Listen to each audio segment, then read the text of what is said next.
Some killers hide their crimes, some deny them.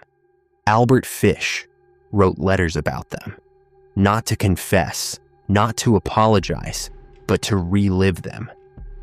In 1934, a family received a letter describing how their missing daughter died, not from the police, from the man who killed her. And what he wrote was so horrifying. Even detectives refused to read it aloud. This is part 2 of Albert Fish. This is where the monster finally reveals himself.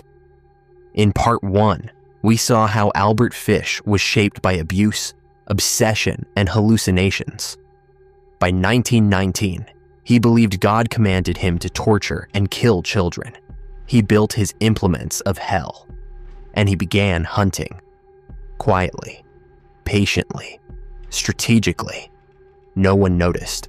Albert targeted the invisible, children from poor families, mentally disabled children, African American children. He later admitted he chose them because he believed no one would search for them. One victim survived, a boy named Edward Budd. Albert came to his house pretending to offer work. Edward escaped. Years later, that escape would save lives. In 1928, Albert Fish knocked on the Budd family's door. He was calm, polite, convincing.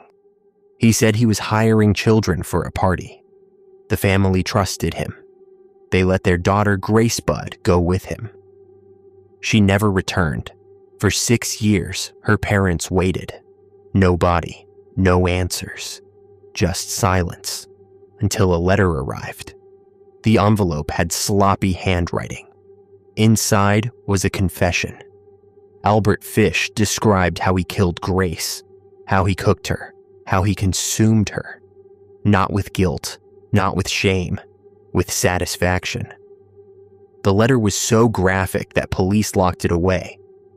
Even today, most of it remains unpublished. My dear Mrs. Budd, on Sunday, June the 3rd, 1928, I called on you at 406 West 15th Street, brought you pot cheese, strawberries. We had lunch. Grace sat in my lap and kissed me. I made up my mind to eat her on the pretense of taking her to a party. You said yes, she could go.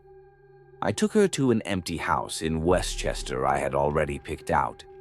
When we got there, I told her to remain outside. She picked wildflowers. I went upstairs and stripped all my clothes off. I knew if I did not, I would get her blood on them. When all was ready, I went to the window and called her. Then I hid in a closet until she was in the room. When she saw me all naked, she began to cry and tried to run down the stairs.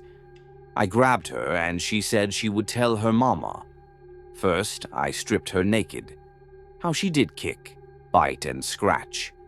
I choked her to death, then cut her in small pieces so I could take my meat to my rooms, cook and eat it. How sweet and tender her little ass was roasted in the oven. It took me 9 days to eat her entire body. I did not fuck her, though I could have had I wished. She died a virgin. This single letter ended his invisibility. Albert believed he was smarter than police. But the envelope betrayed him. Detectives traced it to a boarding house. Inside, they found an old man, thin, calm, silent. Albert Fish.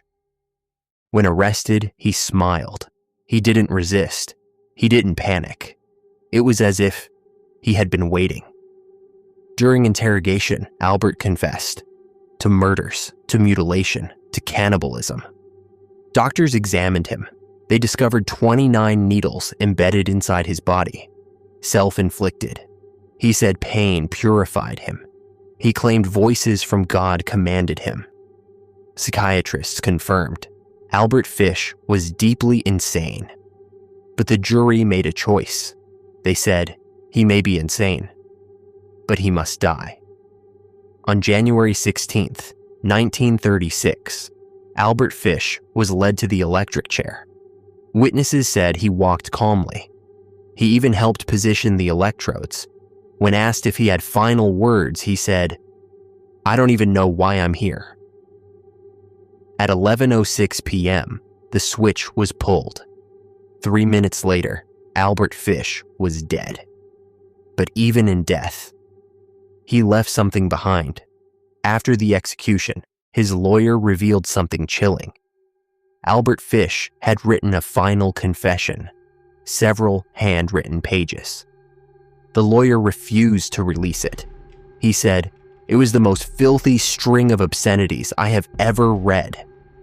To this day, the document remains hidden, locked away, as if the world itself refuses to look directly at it.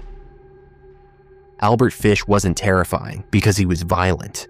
He was terrifying because he was trusted. He knocked politely. He spoke softly. He looked harmless. He proved that monsters don't always hide in darkness. Sometimes, they stand quietly at your door. If this story disturbed you, good. It means you understand how close darkness lives to normality. Subscribe for more stories that history tried to bury, but time refused to forget.